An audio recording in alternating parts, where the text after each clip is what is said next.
Hello, everybody. Welcome, welcome to Band Book Club for the Bluest Eye. Derek Adams is a professor of African American literature at my alma mater, Ithaca College. So I'm very excited to have him here, even though unfortunately our paths did not overlap. So I was unable to have him as a professor.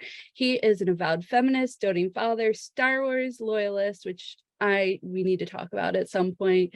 Professor of African American literature at Ithaca College with a profound fondness for the works of the venerable Toni Morrison. He also takes pride in having taught every grade from kindergarten to college, which I feel like we could definitely hear some stories about too on top of your presentation. So thank you so much for joining us, and the floor is yours. Thank you for that introduction, Christine, and to everybody who, the organizers of Red, Wine, and Blue, for inviting me back here. It's been 1 year, I guess, since I was here talking about Beloved, and it was just sort of a random coincidence that you had asked me to do it, and I've been thinking about it for the entirety of this year.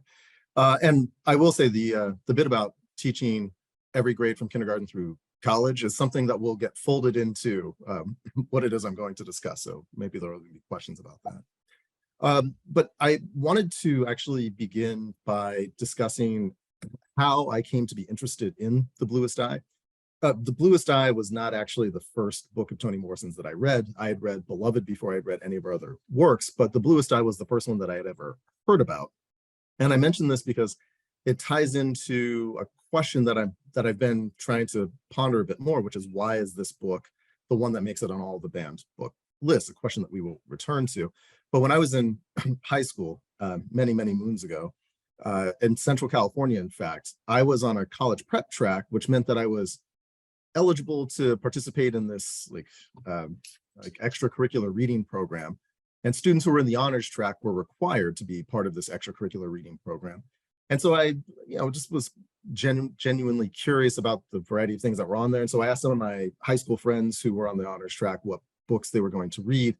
And this one young woman was sharing with me that she was going to read The Bluest Eye. And when I asked her, because I had no idea what that was, I hadn't heard of Toni Morrison.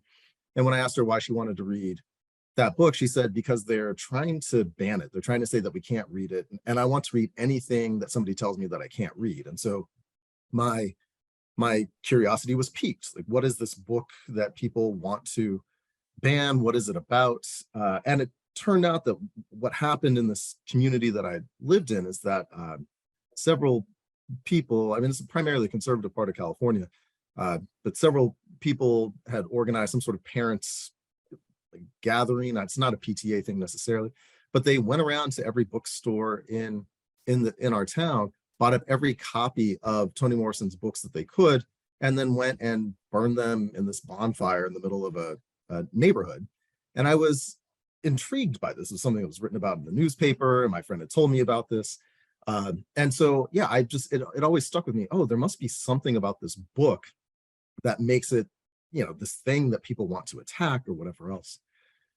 And so when I eventually came to read the book, I was actually an undergraduate in college, and I remembered this thing happening in the hometown that I had grown, or this hometown that I'd been in high school in. And I just was sort of baffled. I was like, what exactly is it in here that would have caused people to panic in the way that they did, to buy up these copies of the books and then to turn around and burn them? And that's the question. That's the primary question that I want to actually attempt to work through today. Like, what is it about this particular book that causes it, even more so than any of our other books, causes it to find its way onto banned book lists and have this intense reaction to it? And I think that the first thing to point out, or the big thing to point out, is that you have an instance of a father impregnating his daughter through an act that we could probably classify as rape, if not certainly sexual abuse. And I think we have to be very careful how we talk about this scene and this instance, because there's nothing about what happened in this scene that is excusable at all, right? There's nothing about it that is acceptable or anything other than monstrous, because the actions themselves are decidedly monstrous. And so when I was thinking about it through that lens, it got me thinking, okay, so if you are, if you're a parent or a caretaker, and you're contemplating what sorts of stories you want the person that you care for, the people you care for to have access to. Well, you could look to that scene and simply say, like there's not any chance I'm going to let somebody read about this particular story, right? Because it has this thing in it. And that, you know, it'd be hard to fault somebody for that. But I think that the reasons behind it have less to do with just the shock in that moment or reading about that thing than it does something else that I want to point to, which is what the novel's actually asking us to do. Because I reread this book, it had actually been a few years since I had taught it and a few years since I had read it. So when I reread it in preparation for this, I kept thinking about this question. I said, let me reread that particular scene. Let me go back to that. It happens about what, 4/5 of the way through the book, right? I mean, you're pretty deep into the story by the time that it finally takes place. And I reread it, and then I wrote down some notes, and I reread it again, and I took some more notes, and I went through those notes, and then I reread it again. And one of the things that I came to decide was that the scene itself is not written monstrously. Like what the actual language that is being used in this scene really isn't egregious, or it's not gratuitous, right? The actual depiction of the physicality, the actual touching that takes place, none of it was overwhelmingly harmful, even though I know that the act itself is harmful. We see what it does to Piccola. We see what she has this break with reality at the end of the text. So I'm not trying to excuse it, but I was trying to figure out how to square this idea that this thing, right, is so objectionable as to not to allow somebody to read it, and yet reading it doesn't cause me the same sort of stomach churning, gut wrenching reactions that I have in reading, say, a similar kind of scene that takes place in Gloria Naylor's The Women of Brewster Place. So I was just really shocked by this. And I went back to the beginning of the book, and I have a copy here. I'll hold it up. In this version, which I believe was reprinted in I think 2003, where Morrison writes a foreword to this text, she says something rather interesting. She says that she feels like the novel fails. It fails to do what it is that she wants it to do. And I've been trying to attach that sense of her failure, whatever that happens to be, to why people are making this decision to ban this book. And what she actually writes, and I want to read it just to make sure that I get it correct. She says, one problem with centering the weight of the novel's inquiry on so delicate and vulnerable a character could smash her and lead readers into the comfort of pitying her rather than into an interrogation of themselves for the smashing. So this is an important line. She gives us this mostly broken young girl, and she is 12 years old. She's really young, and she's carrying the weight of the narrative on her shoulders. And then Morrison continues. She writes, my solution: break the narrative into parts that had to be reassembled by the reader. It seemed to me a good idea. The execution of which does not satisfy me now. Besides, it didn't work. Many readers remain touched but not moved. And so I sat with that language. What does it mean to be touched but to not be moved? And what would that look like? And how does a book even accomplish either of those two things? And I want to attempt to be generous to people who have, real, like, moral, a moral reasoning behind which they don't want this book to be read by somebody that they're caretaking for, which is to say that I think that they are touched by the novel. And what I mean by that is I think they are drawn to a place where they do pity Piccola, this narrator, or excuse me, this figure, this character, this young, fragile character, as Morrison writes, who's carrying the weight of the narrative. You'd have to be touched by her reading her story. And when I say touched, I think what I mean is you find yourself in some ways having an immediate kind of emotional reaction that satisfies you in a given moment.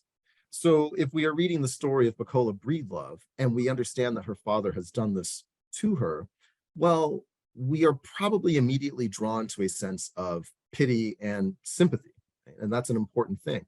We should pity somebody who's gone through this particular experience, especially at the hands of somebody like her father, Charlie Breedlove. But what's the difference between being touched by our sympathy or our pity in this moment for this character and being moved? What does Morrison mean when she says that she failed to move us?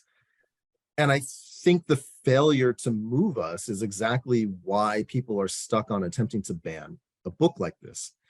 If all you do is read this novel and you feel a sense of sympathy or pity for Pecola Breedlove, that's an important first step to take. And it does then tie into the idea that what Charlie has done to her is a monstrous act. But being moved doesn't sit with us for just a moment. Being moved is something that lasts with us beyond that moment. It lasts for us for a long time. There's something much more permanent about being moved.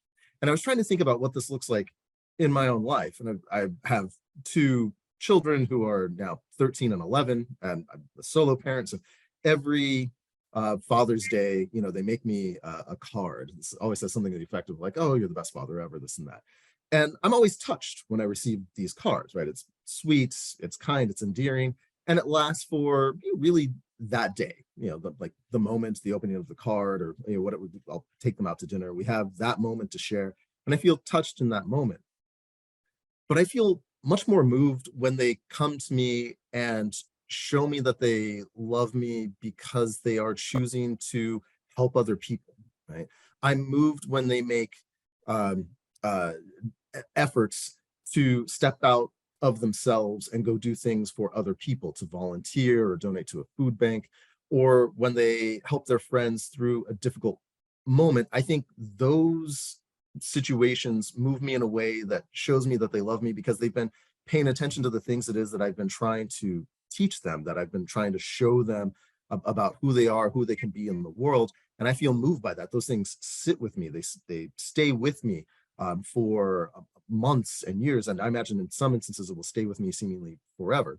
And I think Morrison is trying to create a book that stays with us in that way, where we don't just feel pity for this character who's carrying the weight of the narrative, but where we feel moved by the narrative itself and then all the different people who make up this narrative.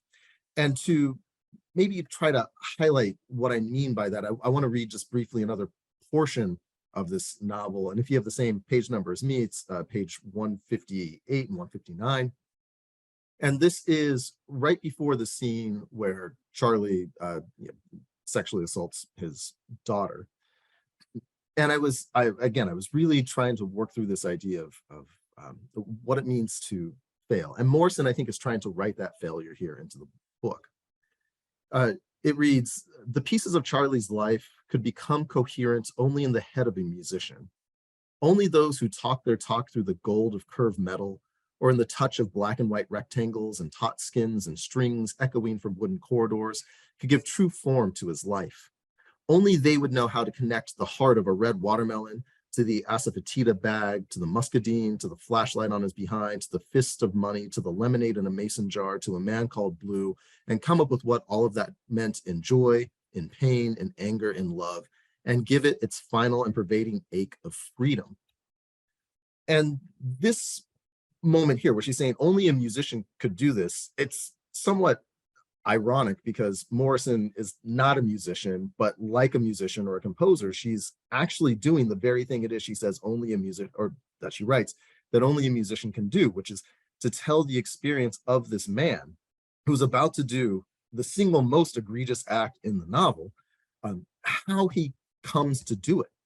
She tells us, she writes in the very beginning, the why sometimes is too difficult to explain, so let me get to the how. And this is sort of an unpacking of something that we know from the very beginning. This is actually one of the things that differentiates Morrison from a lot of other writers. At the beginning of The Bluest Eye, the beginning of Beloved, at the beginning of God Help the Child and A Mercy, we already know what's going to happen. There's not suspense, there's not a plot that we're working through in order to reach this aha moment. She tells us, here's this incredibly powerful and impactful thing. Oh, jazz is another great example. Here's this incredibly powerful, impactful thing that's happened. Now, let me explain to you how we get there and why it's happened. And so she's doing something similar here. She's trying to say, there is this terrible thing that has happened. Pecola Breedlove, the person who's carrying the weight of this narrative, has experienced an assault at the hands of her father. But more important, well, maybe not more important, just as important as the fact that it's happened is what are the conditions that give rise to it happening? And understanding who Charlie is such an important component of the book. In fact, I think without it, right, he becomes just he becomes a monster himself. And I think what Morrison is trying to move us to understand is that he's not a monster. Right? He's not a monster, nor really is anybody else in this book. Soaphead Church, Pauline, none of these people are born monsters. Right? They're born into circumstance, absolutely. And their circumstances, as they continue to change, as the context changes over time, give rise to situations where they feel trapped or overwhelmed or whatever else. And it produces actions that are fully objectionable. But if we're so focused on the singular act itself, if all we get out of this novel is that a young girl was raped by her father, then the novel's not even actually worth reading at that point. And I would say a book ban isn't an attempt to keep us from the fact that it happened. It's to keep us content with the way that things are, and to not have us be moved into ways of understanding what gives rise to that. Something analogous that I was thinking about in relationship to this would be mass shootings in the US. So here it is, they happen often. And one of the things that we're quick to do is to say, our thoughts and prayers are with the families. This person is terrible. They need mental health, intervention. And then we just kind of move on. So we're touched in that moment when it happens, but we are very rarely moved to do anything. And even if as a general public we want to do that, we very rarely are moved in a way that I think this organization is intending to. We're very rarely moved to do things legislatively or to put people in place to do things legislatively, to actually move us in response to the things it is that we're feeling. Morrison is trying to do that. She's giving us a story about a young girl, but also about all of the people that are connected to her in her life. And she's trying to just get us to understand terrible things happen because the world that we've created for people in this space, especially ones who feel like they're ugly or marginalized or poor or whatever else, don't have an opportunity to just be them free selves. And even in that passage that I just read with Charlie being described in a way where only a musician could make sense of who he is, the next part of that talks about him being free. And that language of freedom that Morrison uses isn't the freedom that we connect to being, a citizen in this country, right? The freedom to assemble, a freedom of speech, a freedom of any of these other things. He's free in a way that's actually quite terrifying because he's really free from kind of moral culpability. If what we do is create a world where people don't feel anchored in a sense of their own sense of self or their own morality or the things it is that they owe to others, as Charlie first feels towards his daughter and then has to detach himself from in the aftermath of that, well, that freedom actually it's a form of imprisonment, right? It's imprisoned us in a world where we don't allow people to grow, we don't allow them to become their best selves. So when I think about why this book is banned, Morrison is maybe being a bit, I don't know what the word is. It's not disingenuous, but I think she's maybe being a little too harsh on herself in terms of what it is she's asking her novel to do. I don't know how any work of fiction can move an entirety of a collective of readers to something, but by gosh, I think this text makes me feel a deep sense of empathy for everybody in here, right? There's not a single character in here who shares something with us through the narration that I don't feel that I want to connect to, right? I want to better understand every one of these characters. And I feel like if we open ourselves up to that possibility of understanding, if we look at Charlie and we understand that his mother left him, basically to die, right? Just left him out in the middle of nowhere with a couple of blankets. He was thankfully picked up by his Aunt Jimmy because she saw that she was being put out there.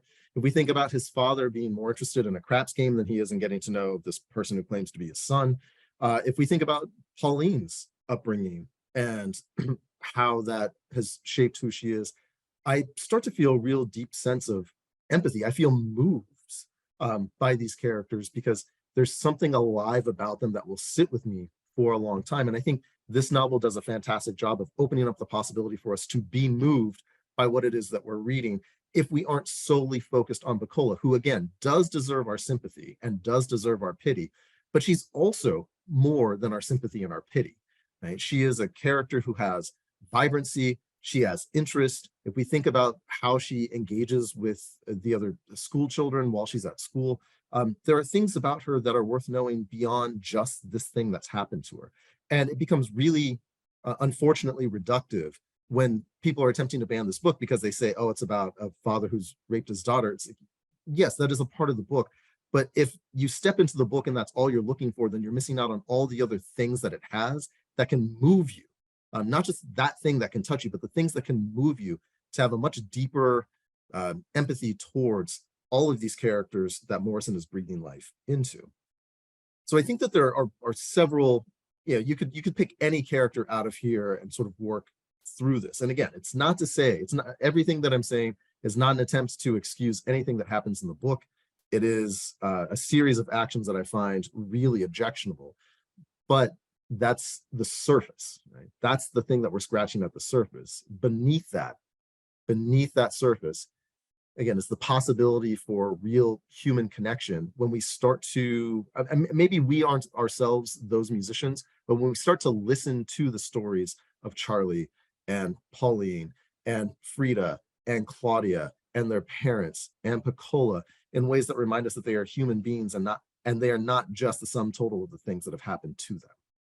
So that's sort of generally what I wanted to say about the book and why I think it gets banned and why I think it's very unfair that it does get banned and why I'd even push back on Morrison's self-criticism about touching readers as opposed to moving them. But I think the attempts to ban this book, and maybe this is a little bit of a generous reading, but the attempts to ban this book on the part of people who, and let's assume that they've read it, right, when they want to ban it. We know that oftentimes that's not the case. But if they have indeed read it, and they find it objectionable, I think it's because they are stuck in how this book has touched them, and they are unwilling to step into how this book could move them. How could it move them? How could they pay attention to the things that are still at the center of the text, but aren't that objectionable thing that they can't seem to see past? So I don't know, I guess I'd be happy to take questions if people have them. Well, thank you, Dr. Derek. And I actually have a few follow-ups to discuss a little bit further some of the concepts you previewed for us in the book. And so I would say that I know that the term misogynoir is a new term coined by Dr. Moya Bailey, and it talks, that definition specifically talks about how Black women interact with masculinity and how misogynism permeates our lives as Black women. And so that's the first part of my question, but I'd say I really appreciate your approach to empathy and compassion for the other characters, because the protagonist, Piccola, has been brutalized, and she is a product of systemic oppression and white supremacy, and what I would say would be self-hate in some ways. And so I would ask from you, before we get into our breakout time, is I got a toddler in the background, y'all, so this is part of the RWB brand, is that like I'm gonna wrap it up though, Kai. How would you characterize Piccola's interactions with like systemic oppression? Like, she's obviously dealing with self-hate, she's obviously dealing with self-loathing, and all the actions taken against her are a result of those systems. And so can you speak to that a little bit about His name is Charlie, but I call him Charlie. I mean, it depends on where you're from in the South, but you know how we do. Yeah, okay, so I mean, the sort of simple, straightforward answer to your question, Ray, is that if it weren't for the presence of misogynoir, which is just an extension of misogyny and the patriarchy more generally, then I don't think Piccola has all of the insecurities that actually fuel her break from reality. What we get at the very end of the text is her speaking to herself, right? There are these two different voices. She's sort of imagined a friend for herself because everybody, including Frida and Claudia to a certain extent, are afraid to come up and talk to her. And that break from reality has everything to do with the fact that she is convinced that Soaphead Church has given her blue eyes. But her desire to have blue eyes doesn't stem from the abuse of her father. The desire to have blue eyes doesn't stem from what she's experienced at the hands of really any man individually. It has to do with the fact that the world has determined that she doesn't fit with a particular standard of beauty.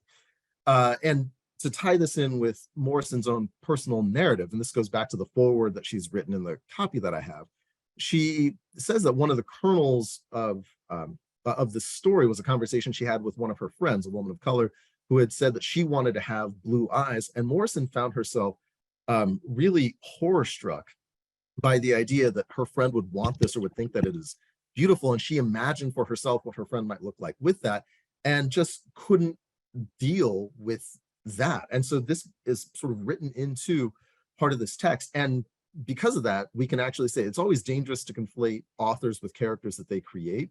But this happens often with Black women who write. I mean, we tend to sort of conflate the two. But what this means is that Morrison would probably see herself much more like Claudia, who's ripping apart white dolls and can't deal with the idea of what they look like. And so why would Morrison be in a position to do that and Piccola not be in a position to do that? Well, when we understand Morrison's relationship to her mother, growing up in a community of women, feeling very self-assured in who she is, those things speak to, and that happened within a patriarchal system, right? But when you have those mechanisms of support, those people to lean on, when you have a validation, an external validation, we should always have an internal one, but we have external validations from people who share in our marginalization, I think you can operate in the world differently than you might otherwise. And Piccola doesn't have that, right? Even her own mother doesn't give that to her. If we think about the way that her mother responds after the pie gets dropped when she's working in the house, right? When the white child's like, Polly, where did you go? Well, her mother, I think to protect her job and because of the interest she has in being in an orderly household or whatever else, is quite petulant and mean toward all three girls, but especially Piccola. And that's an extension of the misogynoir that you're mentioning, right? So Piccola doesn't have an opportunity to be supported by a community of people who can provide her an external validation. And that is part of the reason why she's so broken at the end. Yes, it is Charlie as well, but even what he has suffered and the things it is that he is thinking before he goes and abuses his daughter are also wrapped up in the misogyny of white men, white racist men who have done some pretty horrendous things to him and made him feel exposed and everything else. So it's all linked together, but the breaking of Piccola doesn't happen at the hands of any one person. It happens at the hands of everybody. And that everybody is also, I think, what Morrison is talking about when she's like, I need to move people. I can't just move a person, but I need to move people. And we have the chance to do that by thinking about your question in this way. Absolutely. Thank you. And I know Christine is about to get us deep into the work, and we're going to do some breakout rooms. You're more than welcome to rove around with me, Dr. Derek. And I would say that, systems don't happen in silos. They impact us all. And so there's definitely an intersectional component to Piccola's experience that can resonate through any and everybody, regardless of their identity.